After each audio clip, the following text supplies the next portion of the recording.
All right, team, we're back here at Amber Oaks Ranch working on the Gehl 95 MX. I think the front bearing has gone out on my hammer mill assembly. Basically, it's this bearing that sits down in there. You can see the grease fitting on top, and to get to it, we've got to remove this blower fan, and we've already removed the elbow up at the top. It's down there by the chicken.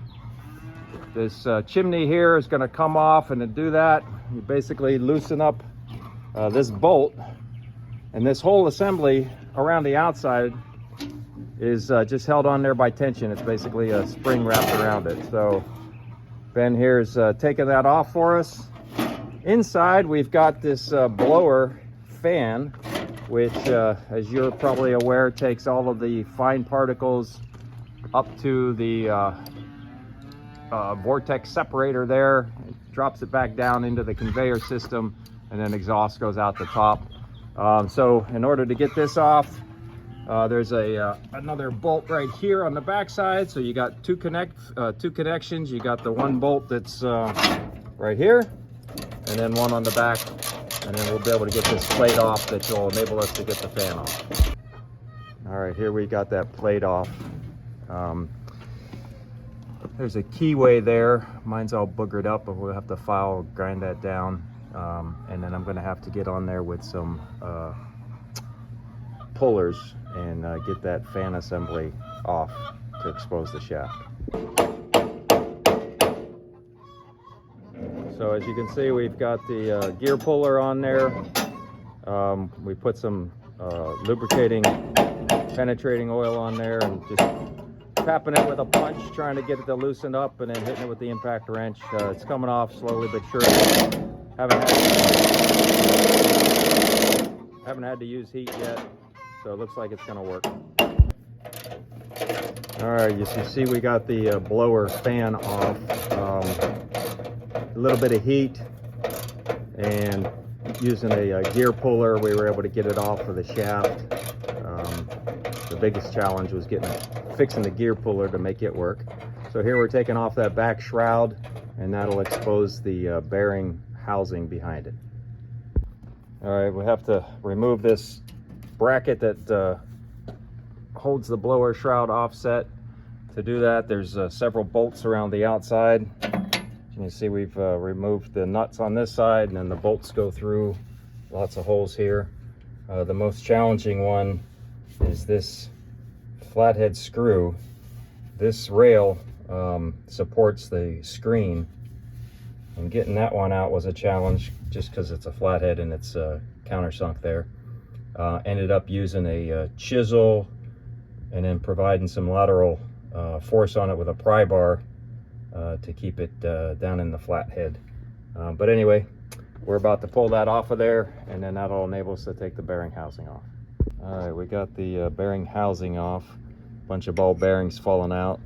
This is the inner race. This bolt, yeah, here's the inside of the bearing housing. Have to clean that up. This is actually threaded on the shaft, so we're working it off, and then we'll have to pull off this inner race to replace that.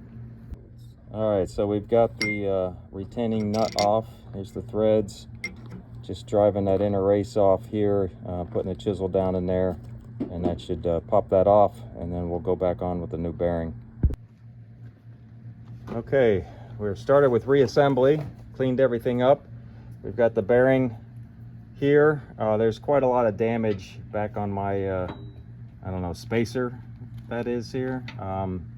This nut, make sure you put the nut on with the bevel towards the bearing, unlike what I did. I had to take it back off and put it back on again. So we're gonna put that back together, get the bearing housing on. I ended up finding a Timken bearing 6211-ZZ is the part number.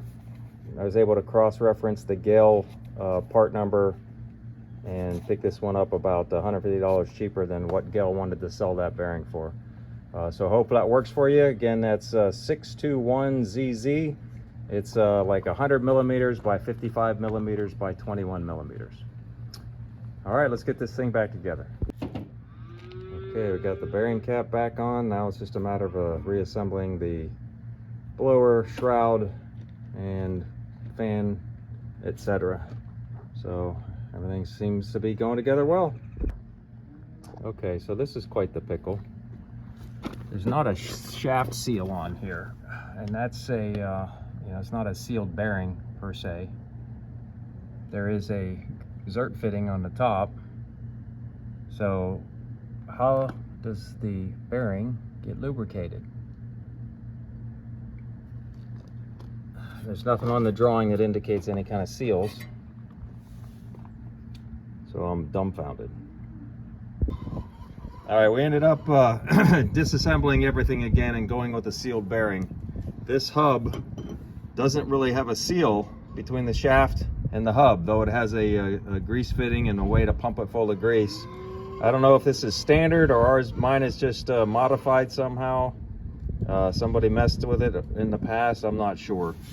So went and removed the previous bearing that we had installed, and I've gone in here with a sealed bearing. I think it's still the 6211, but it's like -2S if I'm not mistaken. So, yes, there we go. 6211-2RS, and this is I don't know what brand this is, FKG. So if yours looks anything like mine, I would recommend starting with a sealed bearing. Not really sure how you can tell without disassembling it, but they're pretty cheap. Hope that helps. All right, we got just about everything back together again. You can see that there's a fan on in there. We ended up having to heat that fan hub back up again to drive it on the shaft. Put the shroud together. Now we just got to get the chimney back on and we should be done. All right, here it is. Purring like a kitten. Well, maybe not like a kitten,